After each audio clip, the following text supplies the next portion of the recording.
Hi guys, this is the part of my vlog. So this is another day with a new look. I know you must be wondering what happened to my hair. Oh, maybe some of you don't even know I have a long hair before. Not very long, but at least it's something you can pack. I brought it down. I had a little issue on my scalp actually. I had some injuries. There's this place I made hair like I think 3 years ago or so. Her hands were so tight and it gave me lots of bruises on my hair. So I didn't let it heal. I kept on making new hairstyles and it was getting worse, the pain and everything. So this time around I just decided to bring my hair down so that breeze could enter, everything can heal properly. So I'm loving my new look. I've been a fine girl, Sha. So whether my hair is on or not, I still look good. So I'll put a picture of myself with my hair up here and then you tell me which look do you prefer. I like this too, but I'll still let it grow.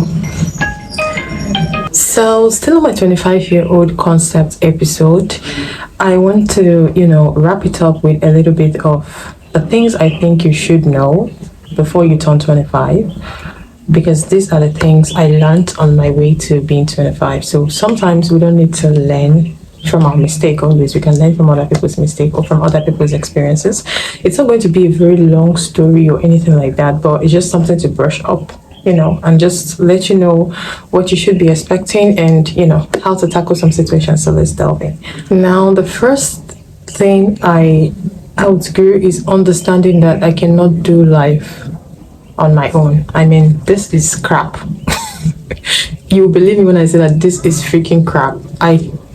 I got to a point in my life where I started taking decisions on my own, understanding that sometimes you just gotta help yourself. You don't need to wait for someone every time to come to your rescue. Life does not work like that. Okay, so believing I cannot take decisions on my own or I cannot do things by myself was something I just needed to, get out of the way. Life forced me to stand alone and I discovered my resilience. Okay, so I've put down here that I had to unlearn thinking I always needed someone because I kept surviving things on my own. There is a level of survival you go through. You'd understand that you don't really need people that much for everything. But remember, you don't need to be an island. Does this make sense? The next point. The next thing I need to unlearn is that love guarantees how someone will treat you. It's a lie. Love does not equal effort, and love does not equal respect. You can be loved by someone and still mishandled by that person. So you hear people say, I love her, but somehow he doesn't treat her well. It doesn't mean he loves her less or he doesn't love her. He does. But what kind of love is that? We all know that the general definition of love is someone you have a deep feeling of affection for.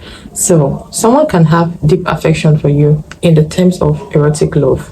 Yeah, they just want to explore your body, explore you and everything. So after that, no effort in your life. Like, you can still be mishandled, whereas you're seeing that this person clearly loves me. Then what is going on? So just know that love does not equal effort. The way people treat you is their choice. Okay? The third point is that staying because it's working is not enough. I'm talking from your friendships. Okay. Of course, nothing is expected to give you 100% in this world. We all are striving to be perfect. Okay, so but that something is giving you 70 does not mean it's enough for you. You could literally get more. You could literally learn more. You could literally meet something better, have new experiences and every other thing. So that this is giving you 70% does not mean it is good for you. You can always get something better. So I've put down here that some things can be working, but it is not right. Survival is not alignment. Yes, I know you're surviving from this, so it's giving you the best of it, but survival is not alignment. This is not where you're supposed to be, so get up and move. Okay, so experiences before you turn 25 can come in different ways depending on the phase of your life, the people you grew up around, how life decided to keep you and everything. So I'm talking from my own perspective and personal experiences. I'd say that staying because it's working is not enough. You can actually get more outside. Does this make sense? Next point. Now I had to unlearn giving people room to disrespect me. it's not like I've always allowed people to disrespect me, but there's some disrespect that you decide to manage because of who this person is to you.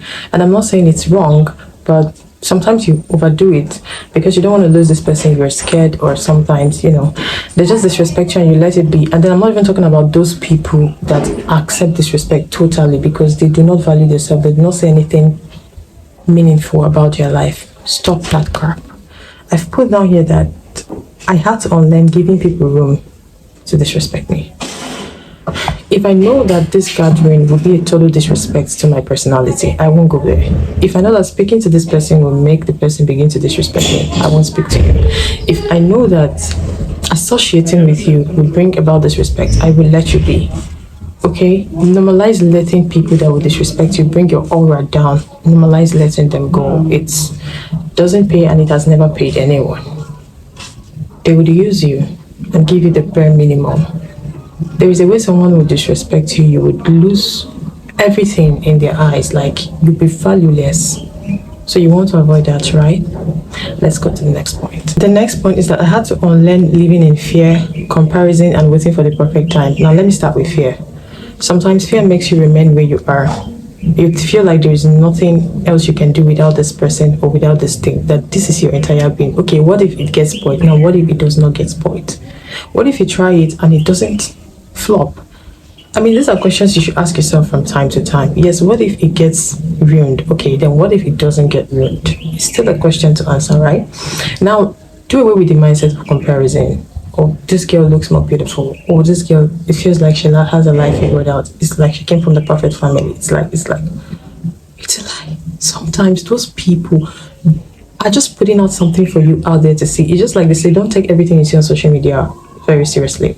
Don't compare yourself. Sometimes you're living the most beautiful, perfect life that other person is wishing to have. It could be that you have peace that they do not have in their family. It could be that you have happiness that they do not have.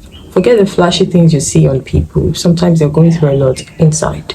So stop the comparison game. Oh my God, she's doing better. Everybody have their own life to live. They have their own life to chase.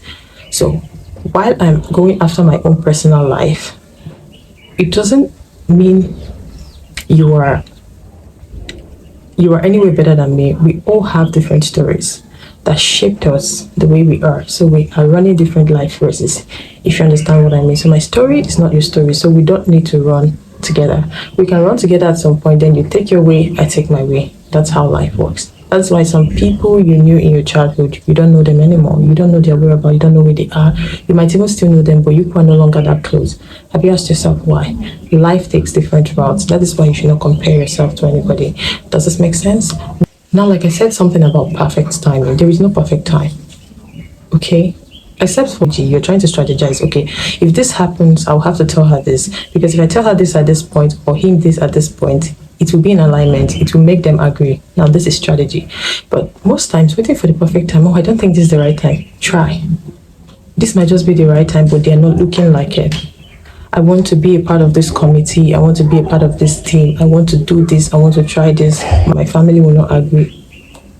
This boss wouldn't take me for this work. If I apply, I will fail. Try. There is no perfect time. I'm waiting for a certain time before I talk to her about this. Why not talk to her now? The next minute she might be catching a flight and it will be difficult for you to reach her.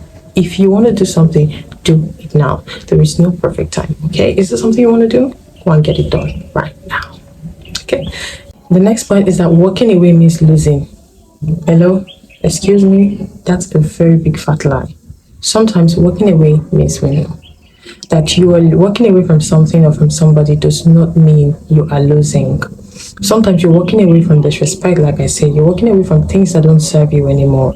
Mind you, I've said this before on this channel. Everybody has a way they treat you. They know what they are doing. Everybody treats you the way they feel you deserve to be treated. So, walking away does not make you anything less. It doesn't make you a loser. You're a winner. Sometimes you lose this person, you stop friendship with this person, you walk away from things that don't serve you, but you have your peace of mind. You may feel like it doesn't have any physical effect on you because the things you receive from that person with lots of disrespect that even makes that thing you receive not to even look like much value or work on your body anymore. When you let those people go, you realize you have absolute peace. So you won emotionally, and that person's lost because they will have to look for someone else to control the way they control you. So living sometimes does not mean losing, it actually means winning. Yes. So leave that toxicity, leave that job, leave that whatever that is not serving you, draining you, not making you the best of yourself, leave. But while I'm saying this, it's important to know the things that are important to you, essential to your life, so that you don't let go of things that are one of the core part of your existence, if you know what I mean. So as a 25-year-old big sis, I think I'm done with my advice. There are so many things I learned before I turned 25, but I think I have to stop it here. Oh gosh, I'm looking at my face now that I'm 25. I know I'll still look more good when I turn 30. So this is me at 25. Thank you so much for joining me on the Honest Corner. I'll see you in the next episode. Bye.